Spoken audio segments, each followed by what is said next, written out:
ഗുരുവായൂർനാഥന്റെ തിരുമുൻപിൽ ഞാൻ പരിഭവം പറയുവാൻ ചെന്നു. ഗുരുവായൂർനാഥന്റെ തിരുമുൻപിൽ ഞാൻ പരിഭവം പറയുവാൻ ചെന്നു. മനമിടറുമ്പോഴും മിഴി നിറയുമ്പോഴും ചിരിയോടെ അവൻ നോക്കി നിന്നു.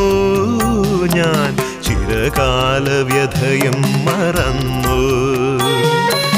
ഗുരുവായൂർനാഥന്റെ തിരുമുൻപിൽ ഞാൻ പരിഭവം പറയുവാൻ ചെന്നു.